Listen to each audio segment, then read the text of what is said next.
Protect your car with 3W Liners all-weather floor mats. Made from durable materials like TPE and rubber, our mats are designed to withstand rain, snow, and mud with deep grooves to trap dirt and liquids. For a custom fit and advanced protection, visit 3W Liners. That's the number 3, WLINERS.com today.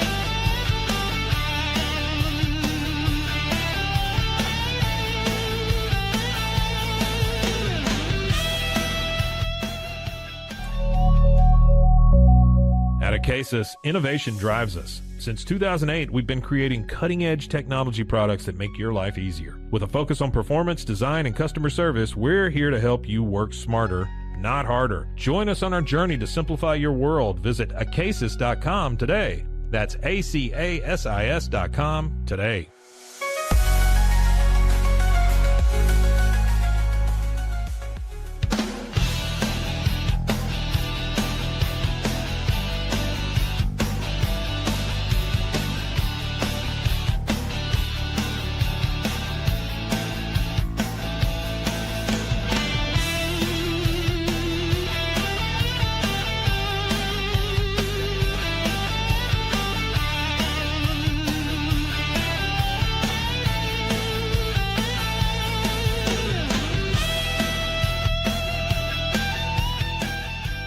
Farmhounds offers natural treats and chews made with quality products that support family farms, regenerative agriculture, and humane farming practices. Give your dog the best with wholesome, organic ingredients that promote health and happiness. Shop now at farmhounds.com.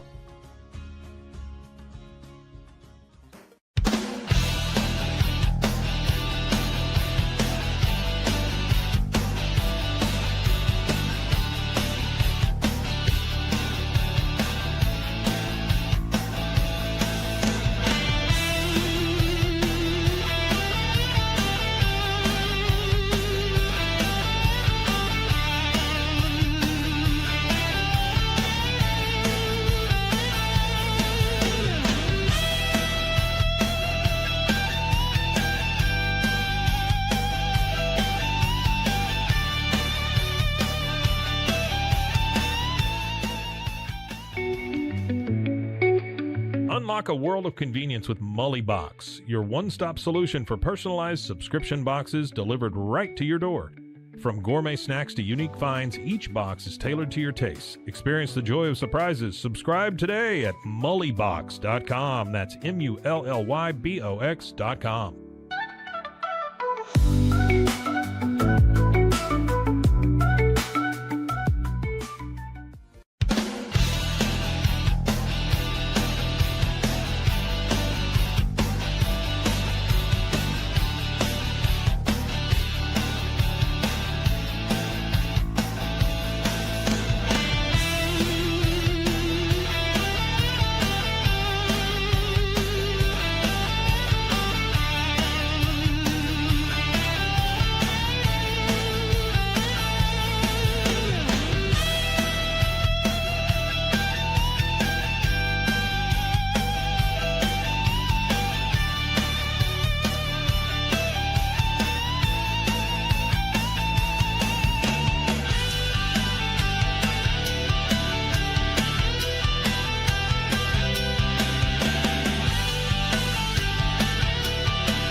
We are Rogue Media Sports.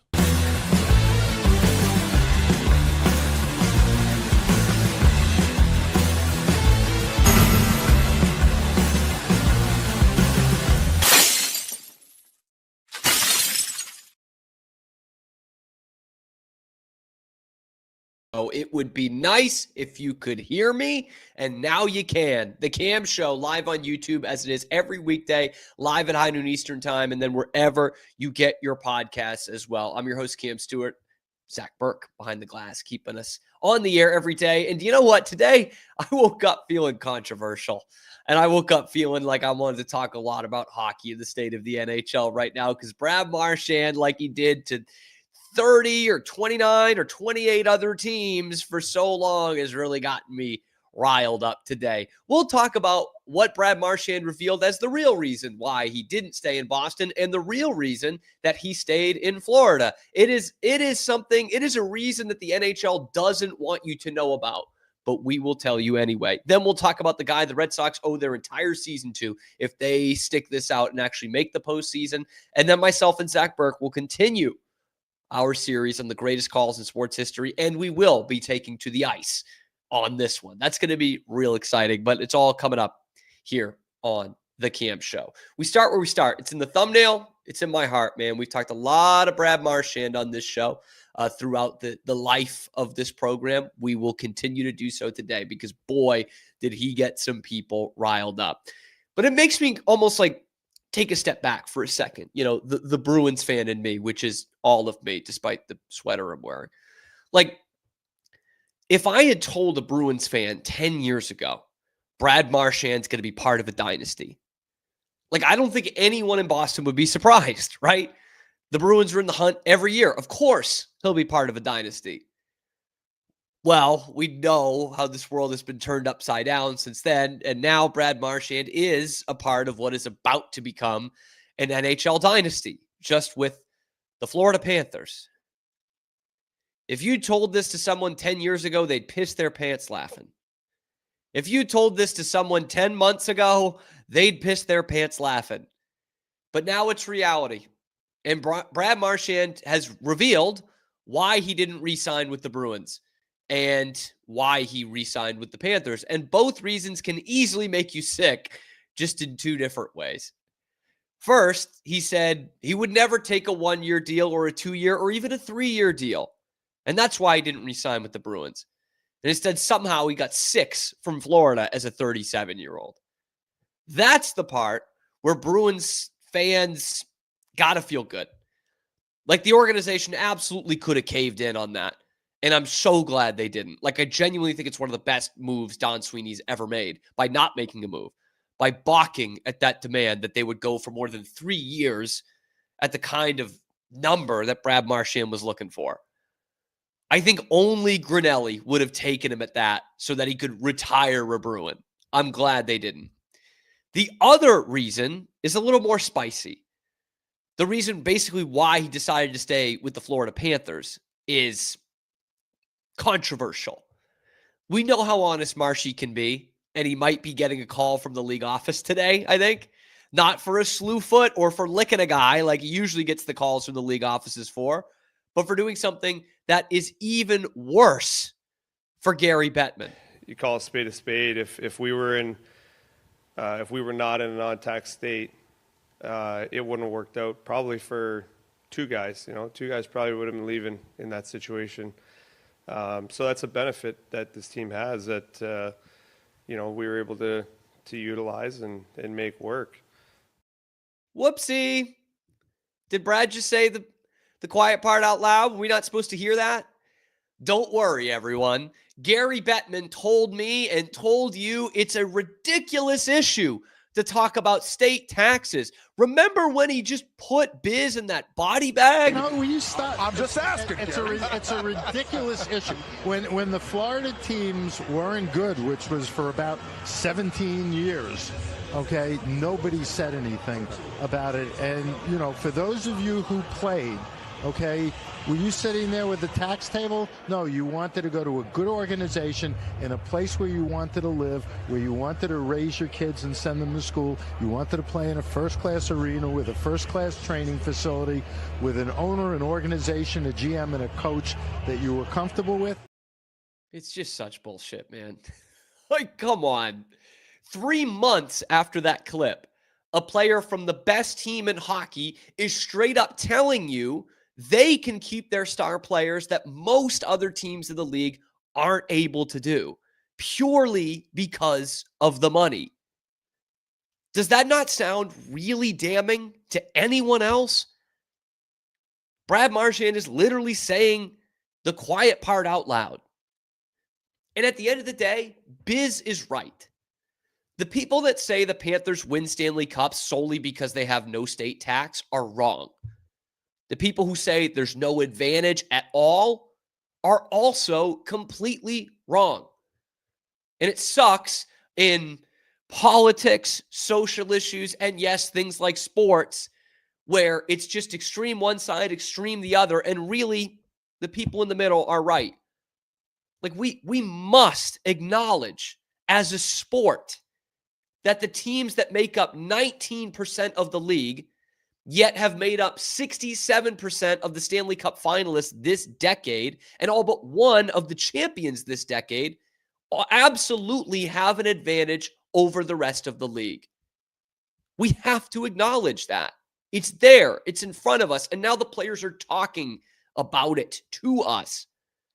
In baseball, the Yankees and the Dodgers have more money at their disposal than the Orioles and the Rockies. That's just a fact. And it's a fact we have all accepted for decades. In the NHL, the Florida Panthers and the Vegas Golden Knights have more money at their disposal than the Toronto Maple Leafs and the Boston Bruins and the LA Kings do. That's just a fact. MLB is under no illusion that all the teams are created equal from a resources standpoint. Gary Bettman and the NHL hide behind these hollow answers and pretend that there isn't a distinct monetary advantage for those teams. And anyone who doesn't recognize that is crazy, or you just live in Florida. If you're not accepting that at this point, I don't know what to do. It's not the end all be all, but it's a huge part of it at this point. The Athletic wrote a great piece back in June. And the author, the writer, who has the most difficult last name I've ever seen ever to try and pronounce, so I'm not even going to try, ran a model on all the teams and how much they signed their free agents for, unrestricted free agents for, in the 2020s. On average, the Panthers saved about $1 million more per UFA than teams with state income tax. Ekblad, Marchand, and Bennett were all unrestricted free agents this summer and all re-signed. Brad Marchand just told you why. Other teams physically cannot do that. If Gary Bettman just handed certain teams, 6 or 7 teams in the league, an extra $3 to $5 million every year for their salary cap, we'd be losing our minds. We'd be like, what are you talking about? That can't be right. That can't be fair. If he did that, we'd all lose our minds. But when these teams do it, the company line is, well, you weren't saying that when they sucked. Correct, Gary. Because the cap was much, much smaller when they sucked. 10 years ago, the cap was $64 million. The best player in the sport, Sidney Crosby, was making $12 million a year. The best player in the sport. Connor McDavid's going to make like $16 million a year on this next contract.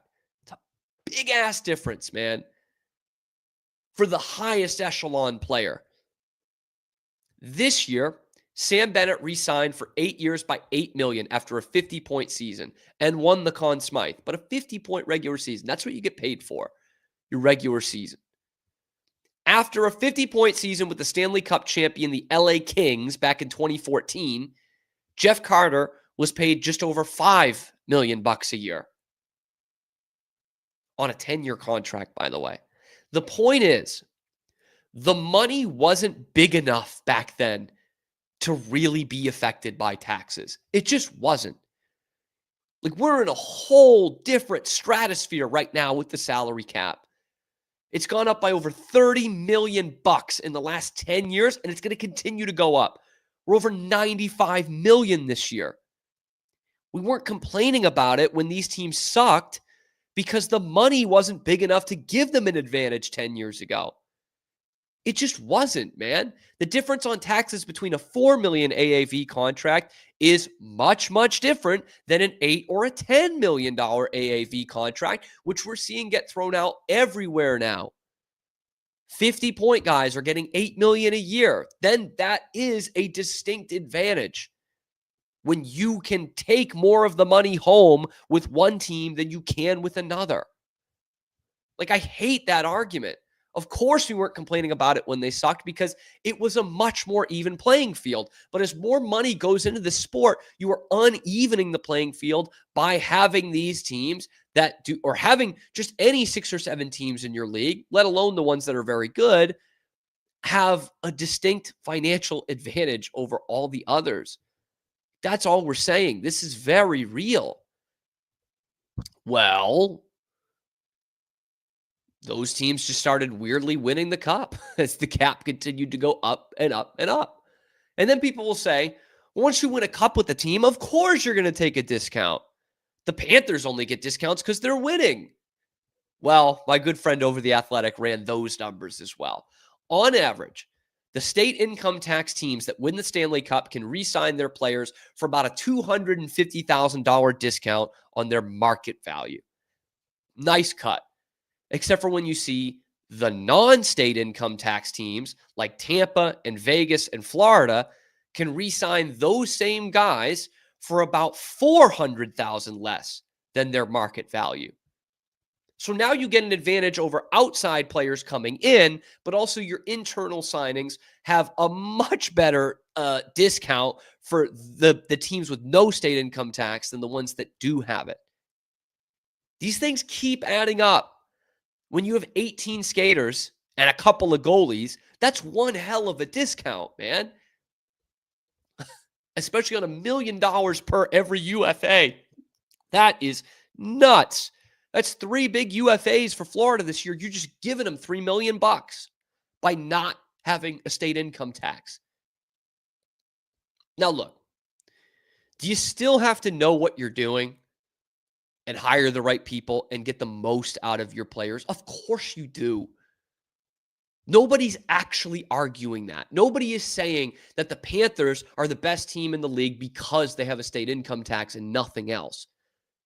Like, you also have to take into account they've got a Hall of Fame coach. They've got one of the best executives in the league who does have a little bit of help, but he's a damn good executive. He makes really shrewd moves and has made some great hockey trades, including one that has completely turned around the franchise. They're getting the most out of their players, right? A guy like Evan Rodriguez or Sam Reinhart were wasting away in Buffalo, and instead one becomes a 50-goal scorer, the other becomes the leading goal scorer in a Stanley Cup final. Like, you do need to get the most out of your guys. Nobody is arguing that.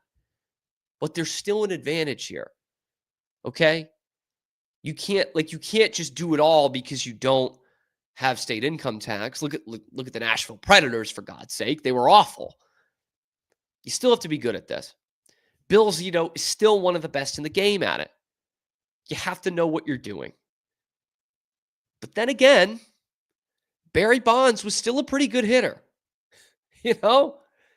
Roger Clemens, still a pretty good pitcher. But they just got a little bit of help, didn't they? A little bit of help. A little bit of help that was not really fair to the rest of the guys they were competing against. Now, let's be honest, man. I'm a Bruins fan. I don't like the Panthers.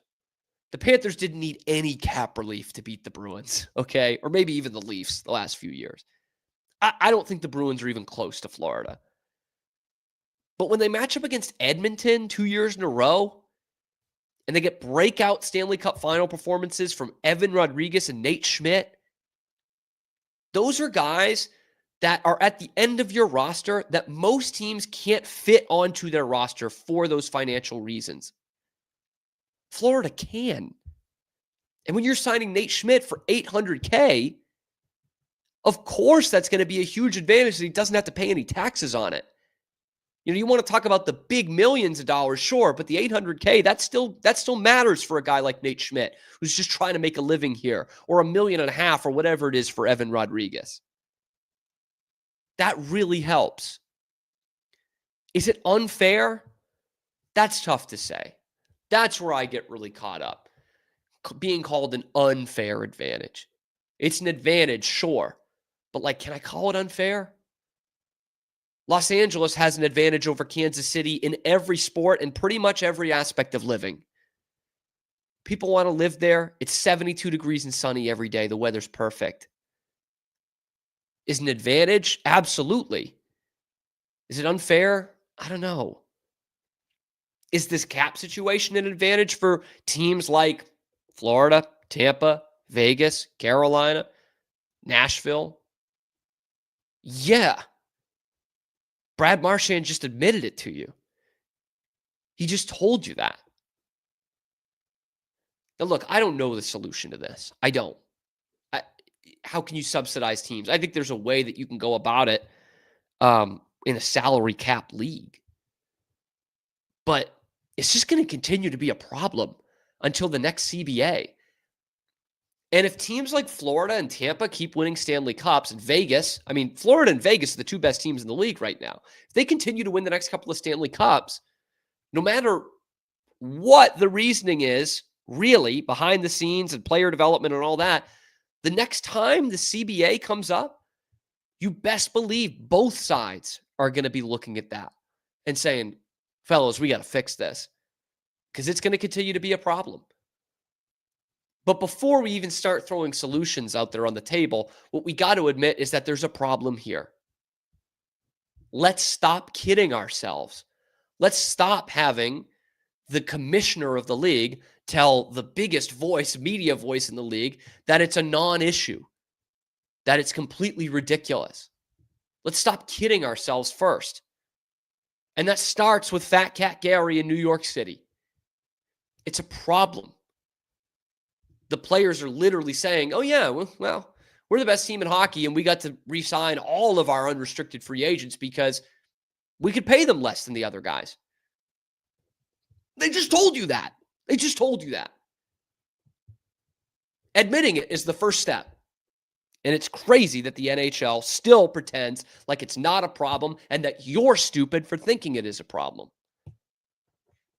But anyway, let me know what you think in the comment section below. Be sure to like the video, subscribe to the channel if you do think this is a problem or you just like talking hockey topics like this every weekday, because that's what we're doing. Live at high noon Eastern time on YouTube and then wherever you get your podcasts as well. I'm your host, Cam Stewart. That's why it's called The Cam Show. Zach Burke is behind the glass, keeping us on the air. So check out the other videos on the channel, talking Bruins, Red Sox, everything else going on in the world of Boston sports to be your lunchtime alternative to the inferno that is Boston Sports Talk Radio. Coming up next, we will shift for baseball for a segment and then get back to hockey because we're going to be talking about the Red Sox. If they are going to make the postseason, which is getting more and more hairy by the day, they have one player to thank. We'll tell you who that player is coming up next on The Cam Show. We'll be right back after these quick words from our sponsors. This is Rogue Media Network. Golf Partner, the world's largest golf store network, offers more purchasing opportunities than anywhere else. With a dominant market share and a wider selection of quality secondhand golf clubs than our competitors, we make it easy for you to enjoy the game with affordable, top-quality equipment. Join us at golfpartnerusa.com and discover why we're the trusted choice for golf lovers worldwide. That's GOLFPARTNERUSA.com. Golf Partner. Since 2003, Bluehost has been empowering people to harness their brands online with innovative web hosting solutions. Trusted by over 2 million users, we're the longest-running WordPress.org recommended host. With Bluehost, you get a safer, better web experience, supported by the world's most popular site builder, and backed by our commitment to open source projects. Visit Bluehost.com today and take your website to the next level. Experience the future of secure private cloud storage with Internix. Protect your files with end-to-end encryption, ensuring your data stays private and accessible only to you. Enjoy seamless, fast storage without compromising security. Visit Internix.com today and take control of your digital life. That's INTERNXT.com today. Polo Neuro is a new kind of wearable that helps your body recover from stress. It's like a wearable hug for your nervous system. that helps you calm down and feel better. The Apollo wearable will send gentle vibrations to your body, like a song you can feel instead of hear. You feel better. You sleep better. And you can get back to being yourself. Learn more at apolloneuro.com. And now, back to our show. Back to it. Cam Show, Rogue Media Sports Network. I'm your host, Cam Stewart. Zach Burke keeping us on the air, as he does 5 days a week. If you're new here, we're here every weekday, live, high noon Eastern time, and then available wherever you get your podcasts as well. We start the day with hockey. We usually do. We talked about Brad Marchand basically telling you, yeah, we all stayed here because we don't have to pay any taxes, and why the NHL just continues to just push that to the wayside. I'm like, no, that's not an issue. I know he just told you that, but that's not an issue. It is an issue. So we talked about that. We'll talk about the greatest hockey calls of all time in the next segment. But for now, we're going to talk about the Red Sox barely hanging on to a playoff spot, just sitting there in that third wild card. Oh boy, like hanging by a thread. And so much has happened this year. There's so many we should be able to attribute a successful season to if the Red Sox make the playoffs. But really, I keep thinking about one dude. If the Red Sox hang on and make the postseason, which is a question at this point, they are going to owe a lot, if not all of that, to Trevor Story. This dude's emergence this year has been nothing short of miraculous for this Red Sox team, man. He might genuinely be the biggest reason why they become a playoff team if they get there. For years, people were saying, well, if this guy just stays healthy, watch out. And it became like a boy cried wolf thing. Like most of us, including me, got pretty cynical and said, well, he's not playing. He's not ever healthy. So why is it worth even imagining what he's going to be? But now he's healthy. He's been healthy this whole year. And the Red Sox are finally getting what they paid for 3 years later. When they have not had a consistent bat in the lineup all year. Guys getting hurt, guys getting traded. The one thing they've lacked is consistency. He has been the most consistently good hitter in the lineup the entire season. Genuinely. In 2025, he leads the team in home runs, RBI, and runs scored. 24 homers, 92 RBI, a 750 OPS to go along with 27 doubles. Like, it's easy to forget earlier this year, before June, really, he was like the worst hitter in baseball. Like, of all qualified hitters, he was the worst. I was done with him. Most Red Sox fans were totally done with him. Just thinking they're going to have to release this guy. They're just going to have to get rid of him. And who knows who would have been playing shortstop. Might have been Romy by now. But since then, since we turned to June, he's just been one of the best hitters, if not the best hitter on the team. 123 WRC plus in June. 132 WRC plus in July, and a 121 WRC plus in August. Again, I can't stress this part enough. He's been the most consistent hitter in a year where they have had anything but consistency in their lineup. They traded their best player on a whim in June. All of a sudden, he's gone. He's out of the lineup every day. And then their next best hitter, the guy who comes up right then and becomes their best hitter, has been out in the most crucial games of the season. Trevor Story just continues to pick up the slack. There he goes.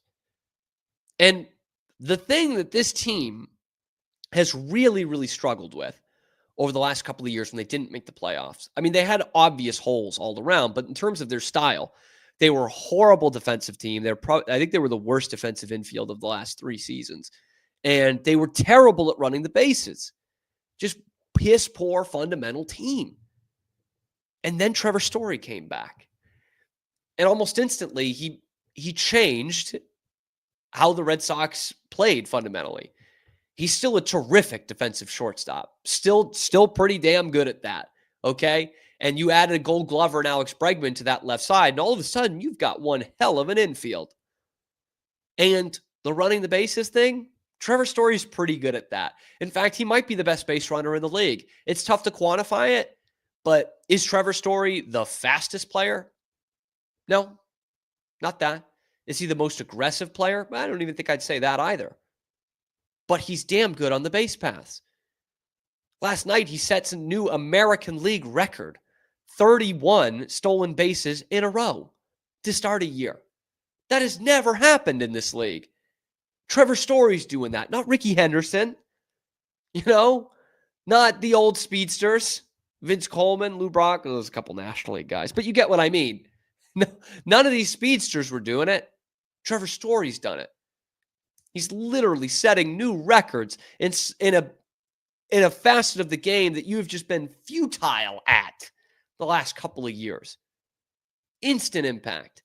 And how about the most important games of the season? How about the games that really matter?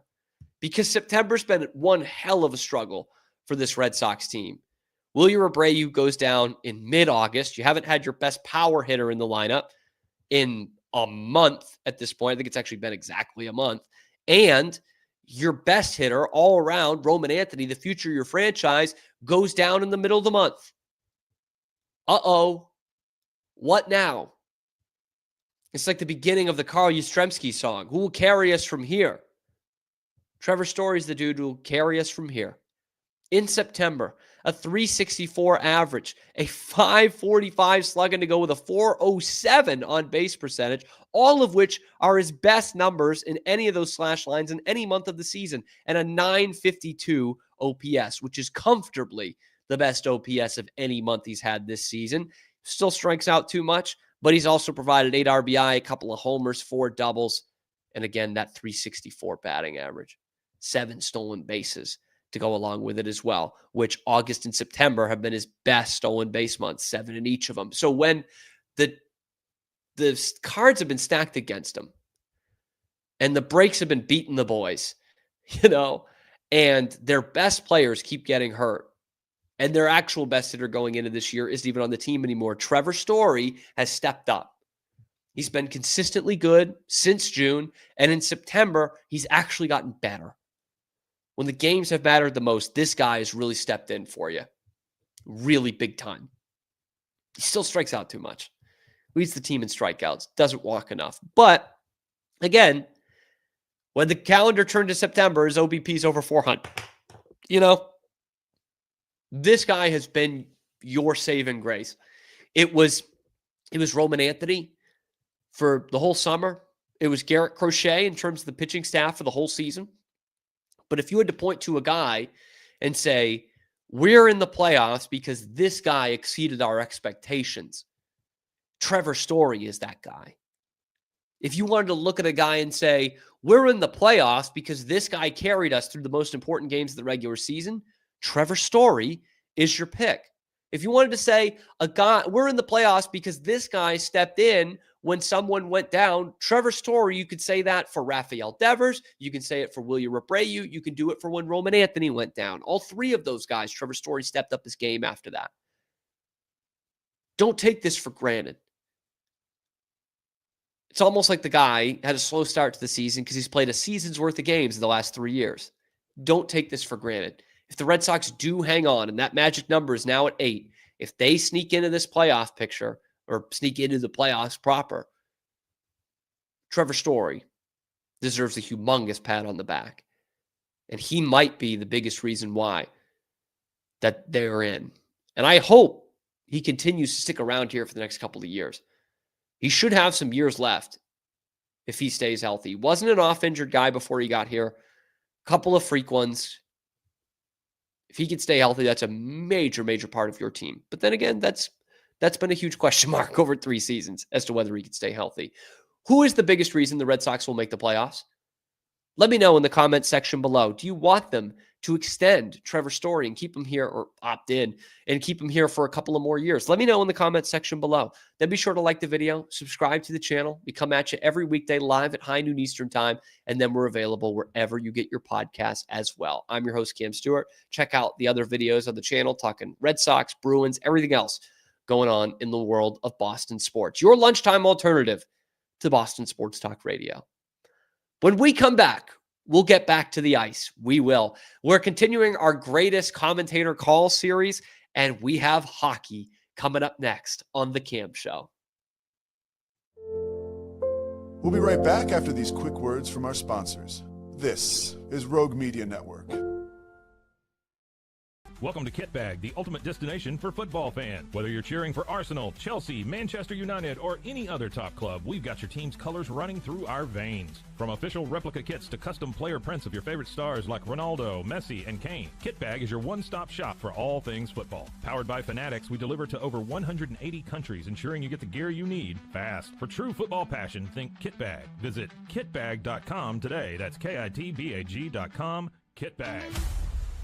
For 75 years, Nalgene Outdoor has been your trusted companion, fueling adventures and helping protect the planet. We're committed to reducing waste, improving access to clean water, and providing simple, safe, and sustainable products for you and your family. No gimmicks, just durable, well-designed bottles built to last. Join us in our mission to amplify life, not complicate it. Because at Nalgene, what goes into our bottles matters as much as the adventures they fuel. Explore more at nalgene.com. That's NALGENE.com. Looking for tickets to the hottest shows, games, and events? Ticket Liquidator is your one-stop shop for great prices, no hassles, and guaranteed tickets. Since 2003, we've been connecting buyers and sellers, providing access to sold-out events at prices lower than most secondary market options. Whether it's sports, theater, or concerts, our massive nationwide network ensures you get the tickets you want, guaranteed. For the best seats at the biggest events, start with Ticket Liquidator today at ticketliquidator.com. That's TICKETLIQUIDATOR.com. Ticket Liquidator. I'm Hunter, the founder of Hello Cake, and today we're digging into ED meds. The number one thing we hear is that guys are sick of waiting for ED meds to kick in. Traditional ED meds take about an hour to kick in as they have to go through your digestive system, where Hello Cake's ED medication dissolves under your tongue and works in about 15 minutes. That's about 3 times faster than traditional ED medication. Curious about ED meds? Go to hellocake.com.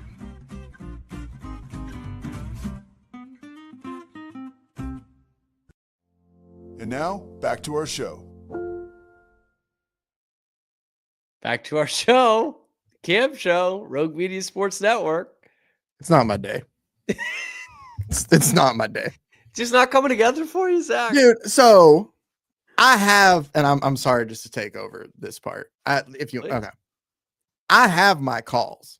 Okay. I have been working on them for the past hour. Mm-hmm. My computer cannot access my downloads folder. It shows it to me, but when I click on it, it freezes the whole laptop. So I have calls. I'm still working on them. Hopefully I can get to them. I can talk about them if not, but well, I got a couple. We could just start with mine. No. I'm going to try to at least see if I can. I don't know what to do here. I'll figure something out. But okay, so with this, so we've been doing this for a month or so, a little over a month, and we've been taking every sport greatest announcer calls because we're announcer nerds.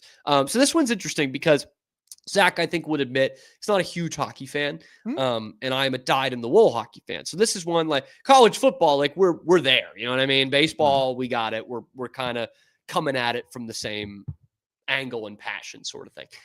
And what has been a constant in all of these is I put up random parameters for myself, just like completely arbitrary limitations on everything. So what I've done for this one, and I've not held this against Zach, so Zach can do this if he wants to. Okay. I have put no Bruins ones. Okay. I feel like I did it with the Red Sox too. Like I'm a little close. Well, I think the Steal by Bird is the only Boston one I've done. Okay. Yeah. So I was about to think. I think that's the only one. I put it because you didn't have a Red Sox for. Nope. Baseball, did you? Yeah. Yeah, because I feel like I have almost too much of an attachment to it. You know what I mean? Yeah. I like to look at these things objectively, and in fact, I have put. I've got 3 ready to go. Just as one as an alternate, and I'm willing to play all 3. 2 of them are like rivals. Like ones I should not like, but I have thrown in there anyway because I'm being the bigger person today, Zach. That's very nice of you. Why don't we start with one of those? Can we? First one, whichever one you want to. I think I finally found a way to get mine done. So hell yeah, dude, hell yeah. I have also excluded a very famous one that I don't know if you will use, and if we don't use it, that's totally fine. I'll just explain at the end why I didn't. I also, again, don't know about Zach. I didn't use any Doc Emmerich calls. That's the first one I'm working right now. See, There's a reason why, and I'll kind of like get into it. And Doc is probably the best of all time, but I found most of his calls to be like great in passion, but maybe not as much in poetry, which is fine. I like that. No, I get that for sure. And the one I'm about to upload my first one, so I'll at least have one here right now. Okay. It is Doc Emmerich, but I can talk. I'm gonna start with this one that is out of left field because it's a rival team and it's one of my least favorite hockey moments ever. Like I was heartbroken when this happened. If I may, I'm going to take you back to late February. I think it was February 28th, if I'm being exact. Okay. February 8th, the year of our Lord, 2010. He's on the ice with Iginla. Iginla scoping. Sidney Crosby, the golden goal. And Canada has once in a lifetime Olympic gold. These golden games have their crowning moment. It's pretty good. It's a pretty good call. Like, I'm sorry. No, it is, for sure. I don't love it when I can tell that homie's just been waiting, like has had that plan since he got the assignment to do this. But whatever. Like there, but for the grace of God, go I. We probably all would have done the same thing. Sure. It's just great. The emotions there. It's a good call. Sidney Crosby, the golden goal, golden goal soccer, sudden death. It's got a little double entendre. It fits there. Obviously, I hated that moment. I was watching it at Pizzeria Regina in Boston. Nice. Hated that Canada ended up winning that game and winning the gold medal. But hell of a call, man. Just a hell of a call. What can I say? No, for sure. I love that. And I'm working on, as I'm listening to you, I've got another one ready to go if you want. No, I'll do mine first. My second one it's two parts, kind of. So is one of mine, kind of. It's all in one video, but it's kind of two parts. I think our second one might be the same one. So maybe I'll let me take you back though a little bit. You talked about Doc Emmerich. That is a guy that I found out in research of going through and trying to be like, all right, what he is the voice that I'm most familiar with when it comes to hockey too. Like that is when I would watch like the compilations of like greatest calls and things like that. I found myself like, oh, that voice, like, it's very, once you've heard a Doc Emmerich call, like, so like that voice kind of stuck with me. And I even realized then of like, the more I thought of like, I'm pretty sure like he was the guy who like voiced the video games from when I was a kid. It's like, it's things that like stick with you and all that. So I did do very basic and I went with the Doc call, but I just loved the celebration more than anything. You're right. The poetry isn't there as much as like the celebration is, but as a whole, it's just 20 seconds, but I just love it. Even though I don't necessarily like the team at all. I love this. Free, meanwhile, it's played along to him. Centering pass, flagged down by Green, played into traffic though. Starting back up with it now is Martinez in a 3-on-2. Clifford gave it across. It's held in a shot. Safe. Rebound.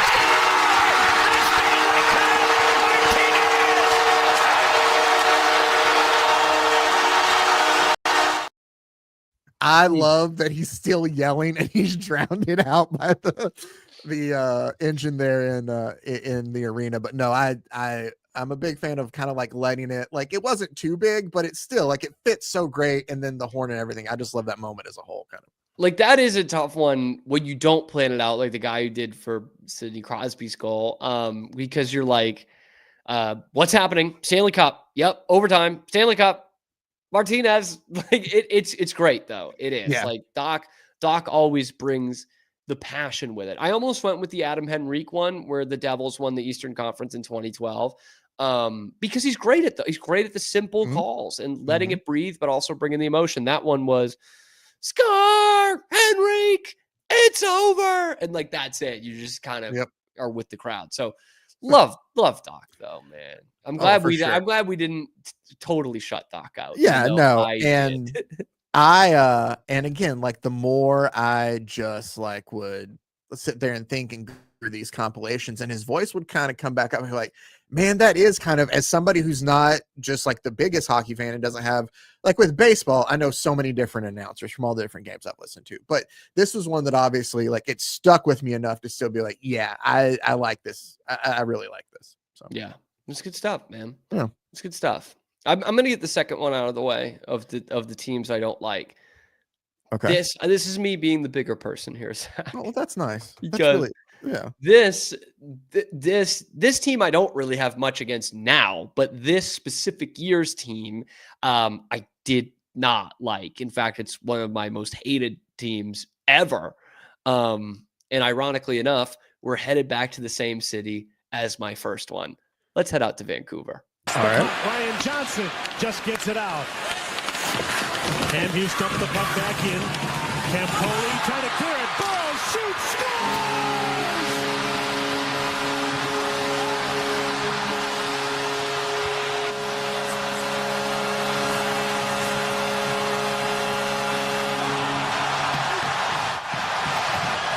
Finally, after 3 seasons and 19 playoff games against Chicago, for Vancouver, it's a wonderful day for an exorcism.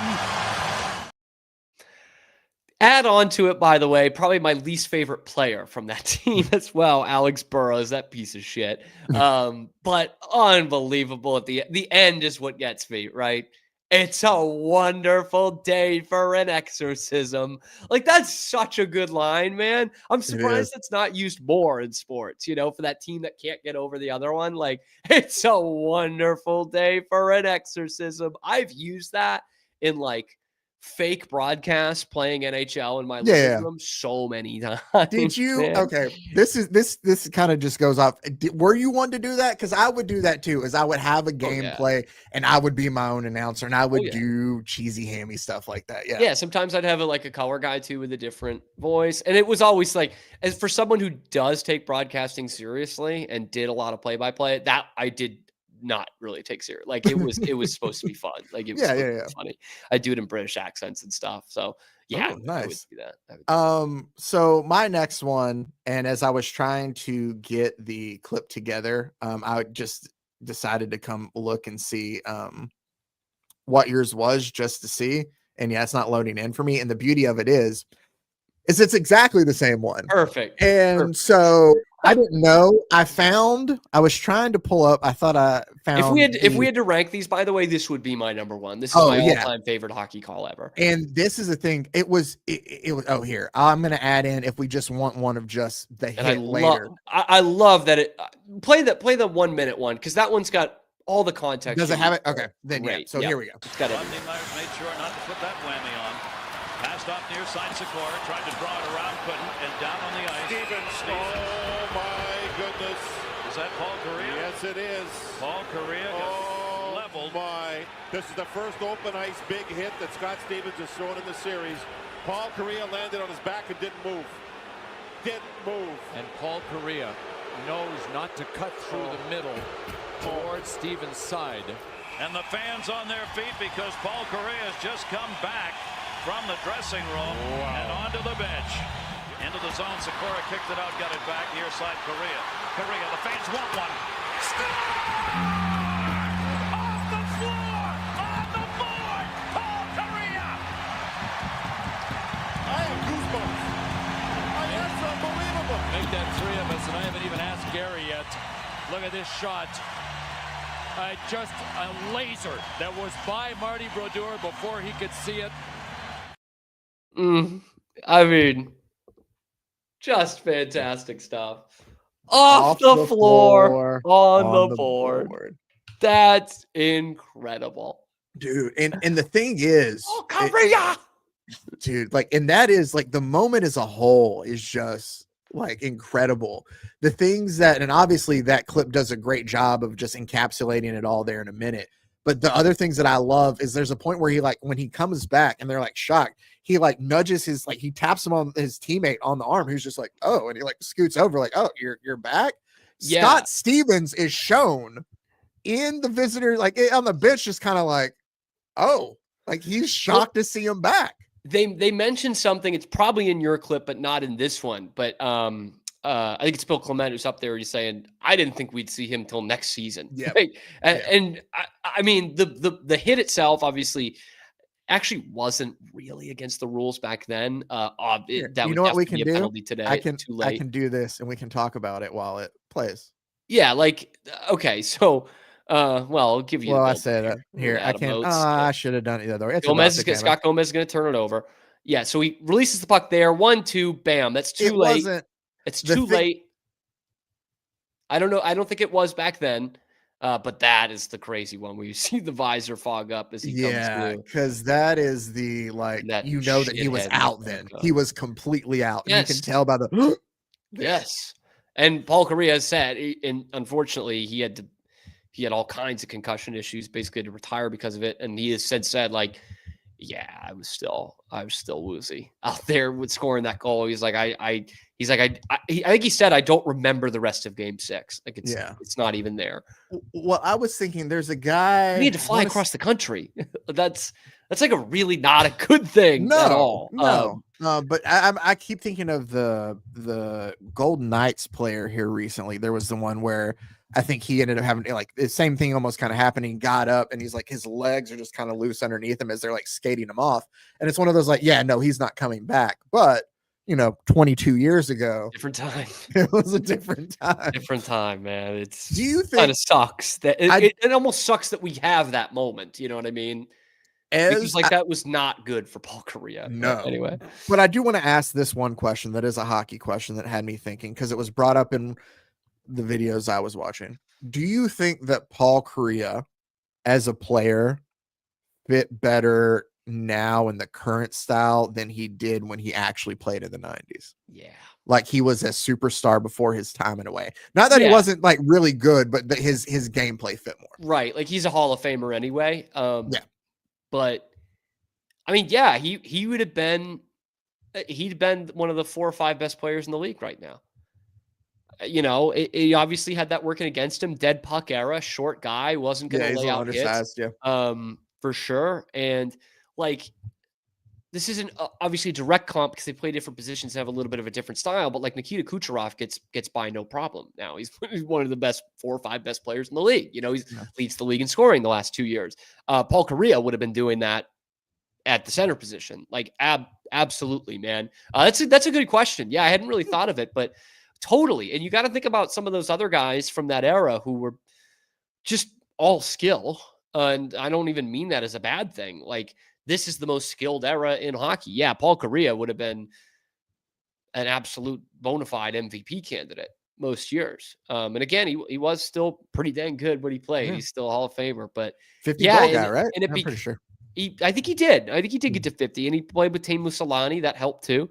But he was an unbelievable college hockey player. I've told the story before. As a kid, that led to much frustration in school for me because I would tell everybody that I was a big Mighty Ducks fan because of Paul Kariya and Teemu Selanne, and all of them were like, no, it's because of the movie. And I would get so frustrated because like, no, it's not because of the movie. You don't even wear those jerseys in the first movie. Like, by the way, how beautiful are those fucking sweaters, man? Gorgeous. That's the thing.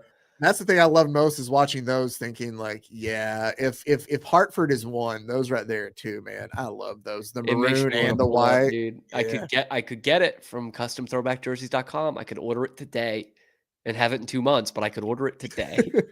Then by the way, like Kit Bag is running advertisements. Oh. I'm showing off my Liverpool kits, and I'm telling you the struggle that I've had to get the other ones at from a legit place. I'm just saying. The last thing I wanted to bring up about this, because I do love talking about Paul Kariya, even more so than this call. What a great kind of dichotomy there. Yeah.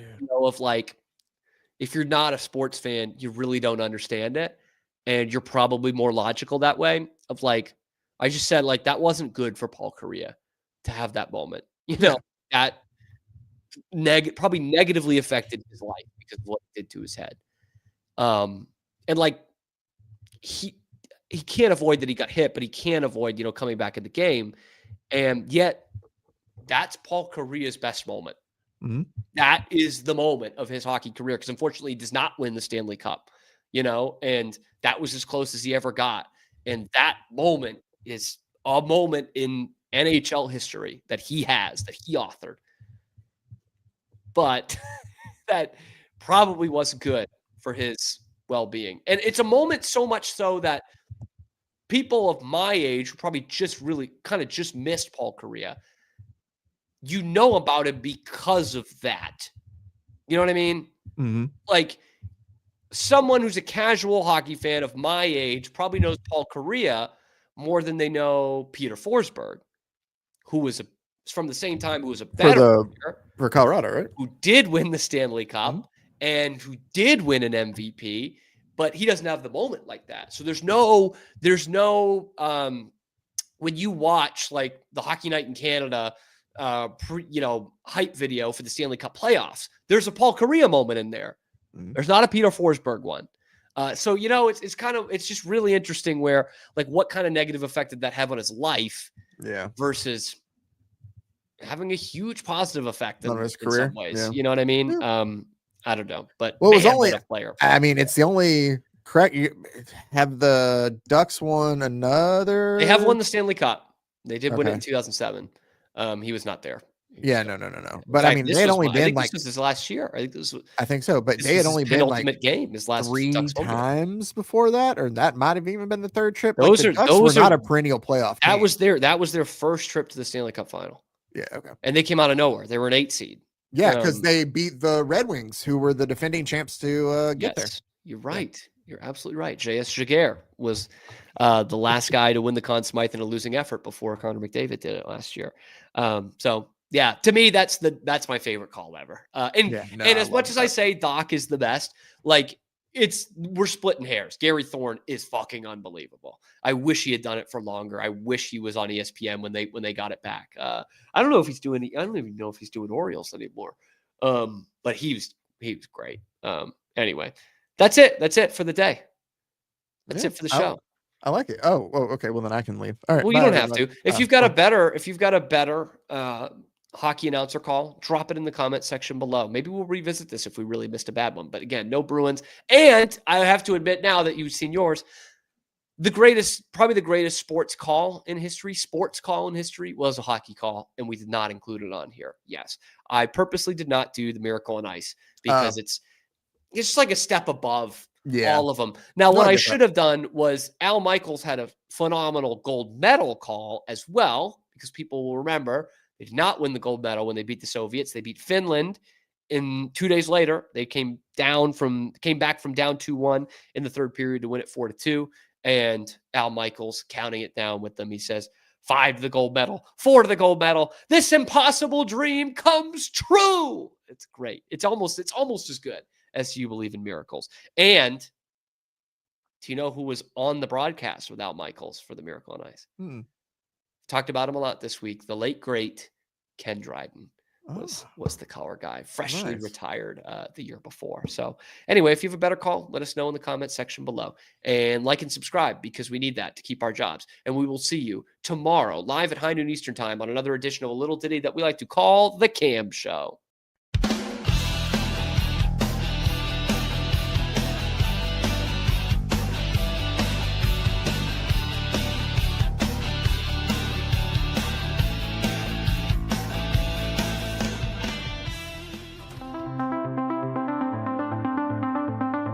Transform your workspace with Hanomi Ergonomics. From adjustable chairs to standing desks, we provide solutions for comfort and productivity, whether at home or in the office. Improve your posture, reduce strain, and work smarter. Visit us at hanomi.co today. That's HINOMI.co today.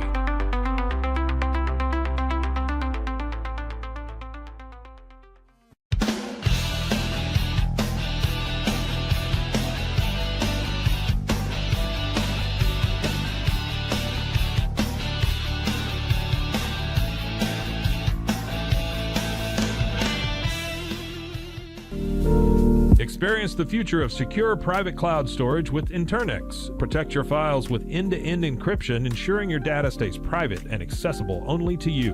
Enjoy seamless, fast storage without compromising security. Visit Internex.com today and take control of your digital life. That's INTERNXT.com today.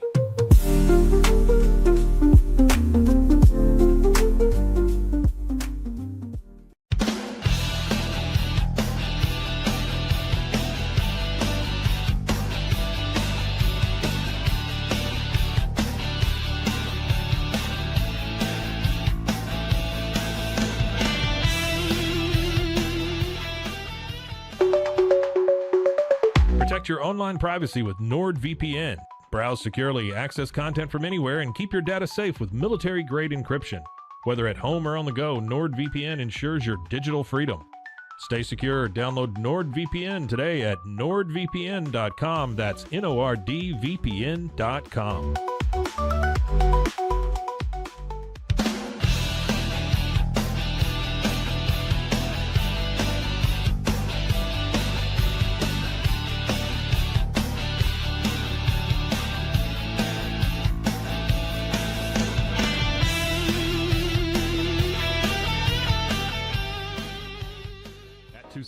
We understand that maintaining a healthy lifestyle can be challenging, especially in today's fast-paced world. That's why our mission is to make fitness accessible to everyone, anywhere. Committed to excellence, we adopt a user-centric approach guided by ergonomics and medical science. With a team of seasoned professionals in R&D, design, and manufacturing, we prioritize quality across our entire product line. Visit TwoSains.com today and start your journey to better health. That's TOUSAINS.com.